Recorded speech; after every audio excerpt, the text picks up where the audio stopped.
ಸರ್ವರಿಗೂ ಶುಭ ಸಂಜೆ. ಕನ್ನಡಕ್ಕಾಗಿ ಒಂದು ಕ್ಷಣ. ಈ ದಿನದ ಒಗಟು: ಬಡಿಯುತ್ತಿದೆ ಅಡಿಗಡಿಗೆ, ನಾಡಿಯಲ್ಲ ಹೃದಯವೂ ಅಲ್ಲ, ಸದ್ದು ಕೇಳುವುದೂ ಇಲ್ಲ. ಹಾಗಾದರೆ ನಾನು ಯಾರು? ಸರಳ ಸುಂದರವಾಗಿದೆ. ಎಲ್ಲರೂ ಪ್ರಯತ್ನಿಸಿ. ಬೇಗ ಬೇಗ ಉತ್ತರ ನೀಡಿ. ನಿಮ್ಮ ಪ್ರಯತ್ನ ನಿರಂತರವಾಗಿರಲಿ. ನಿನ್ನೆ ನಾನೊಂದು ಒಗಟು ಕೇಳಿದ್ದೆ.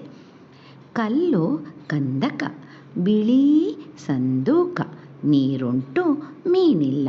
ಹಾಗಾದರೆ ನಾನು ಯಾರು? ಸರಳ ಸುಂದರವಾಗಿತ್ತು. ಆಡು ಭಾಷೆಯ ಸೊಬಗು ಈ ಒಗಟಿನಲ್ಲಿ ಇತ್ತು. ಎಲ್ಲರೂ ಸಮರ್ಪಕವಾದ ಉತ್ತರವನ್ನೇ ನೀಡಿದ್ದೀರಿ. ಉತ್ತರ ತೆಂಗಿನಕಾಯಿ. ನಿಮ್ಮ ಪ್ರಯತ್ನ ನಿರಂತರವಾಗಿರಲಿ. ತೆಂಗಿನಕಾಯಿಯ ಹೊರಭಾಗ ಗಟ್ಟಿ ಇರುವುದರಿಂದ ಕಲ್ಲು ಕಂದಕ ಎಂದು ಹೋಲಿಸಿರಬಹುದು. ಒಳಭಾಗದ ಬಿಳಿ ತಿರುಳನ್ನು ಬಿಳಿ ಸಂದೂಕ ಎಂದು ಹೋಲಿಸಿದ್ದಾರೆ. ಸಂದೂಕ ಎಂದರೆ ಚಿಕ್ಕ ಪೆಟ್ಟಿಗೆ. ಸರಳ ಸುಂದರವಾಗಿತ್ತು. ಮತ್ತೊಮ್ಮೆ ಎಲ್ಲರಿಗೂ ಶುಭ ಸಂಜೆ. ಕನ್ನಡಕ್ಕಾಗಿ ಒಂದು ಕ್ಷಣ. ನಿಮ್ಮೊಂದಿಗೆ ಆಶ್ರೀ.